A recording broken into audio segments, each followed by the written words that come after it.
So guys, welcome back ulit sa ating channel. So sa tutorial ang gagawin natin, so meron tayong PLDT home wifi. Bali, i-open line natin ngayon. So nakita nyo, nagbe-blank pa yung network indicator. So dahil expired na yung SIM card na naka-insert ngayon. So for this tutorial, bali yung modem na model ng ating modem is R051. So ilapit ko lang masyado sa camera. Ayan.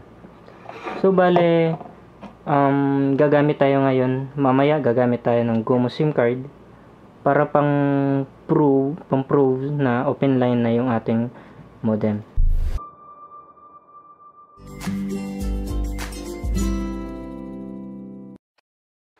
.192.168.1.1.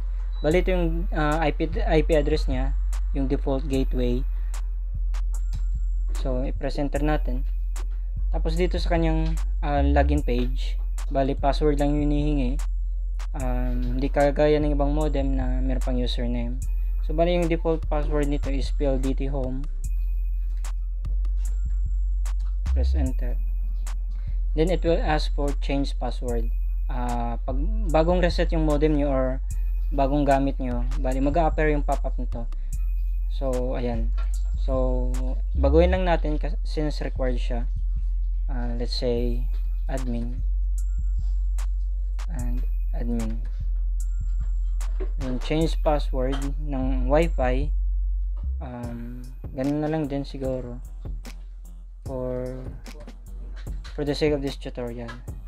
Oops, siguro it needs 1 2 3 4 5 6 7 8 9 0 1 2 3 4 5 6 7 8 9 0. Save. Password must be in okay.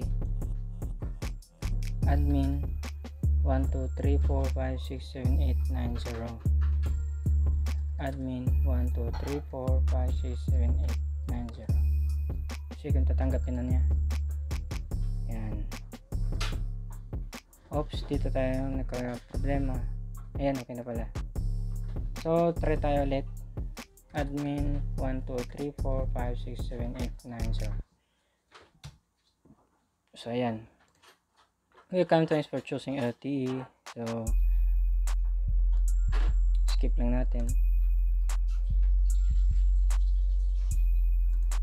Okay. So meron tayo ditong makita nyo na-detect ng network yung SIM card ng ating modem, na-detect yung SIM card. Unfortunately no service dahil deactivated na yung SIM card na gamit natin. So this time papalitan natin ng GOMO SIM.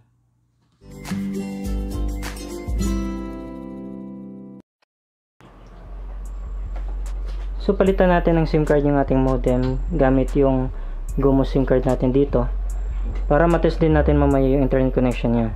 Since yung GOMO SIM ko is meron pang data na pwede natin magamit mamaya sa pag-test. So dito sa likod ng ating modem, bubuksan lang natin to para mapalitan yung SIM card.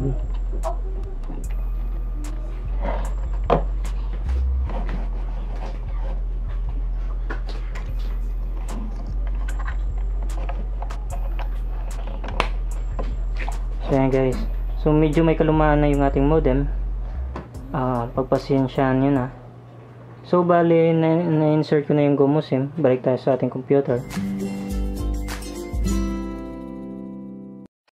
So invalid SIM card dahil kailangan natin mag-input dito ng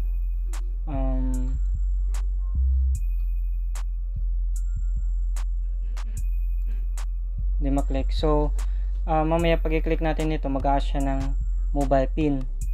So since sa ngayon hindi siya nag-appear dahil sa firmware na to naka-disable yung pag activate ng mobile pin or M pin para ma-open line natin yung modem na to.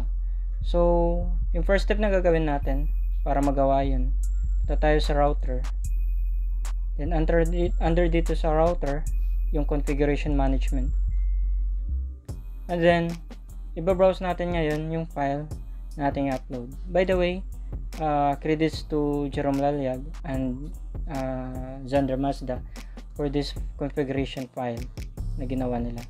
So i-browse lang natin yan, tapos punta tayo sa ating location saan natin sinave yung file. Yan. So click update.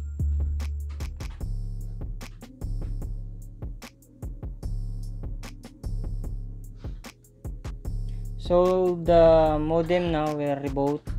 So antayin natin na mag-reboot ulit yung ating modem.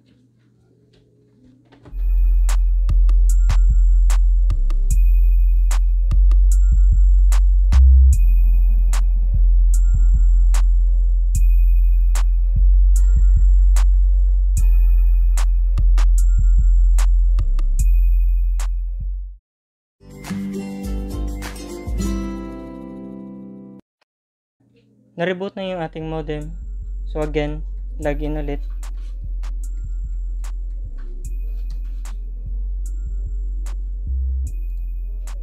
So this time, try natin i-click ito. After natin ma-load yung ating configuration file, so this time dapat mag-open na to para ma-input natin yung MPIN ng ating modem. So ayan, MPIN or MEP-PIN password. So dapat hindi aabot ng 10 beses yung pagtatry nyo, dahil pag nangyari yon, forever na siyang malalock. So dapat dito be careful tayo. So ano ba yung PIN password na ilalagay natin dito? Simple lang, 1 2 3 4 5 6, then unlock.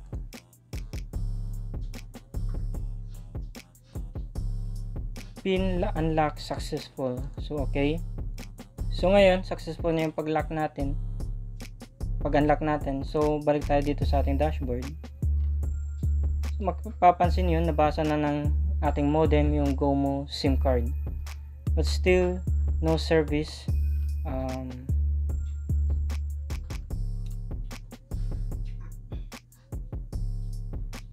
I-check natin. So ang importante ngayon, working na siya, bali open line na yung ating modem. But yung ano dito guys, yung disadvantage lang dito sa ganitong procedure, hindi siya fully open line. Anong ibig sabihin nun? Every time na i-reboot natin yung ating modem, o i-reset natin yung ating modem, pag na-reset natin yung ating modem, babalik siya doon sa original state niya. So pag nangyayari yun, gawin nyo lang yung procedure na ginawa natin para ma-open line lang ulit siya. So ayan. So guys, kung mapapansin natin dito sa lead indicator ng ating modem, kung kanina naka-red yung network indicator ng ating modem, ngayon naka-blue na siya. So ibig sabihin, successful connected na siya sa network. So nag-work yung ating GOMO SIM card sa PLDT home na modem.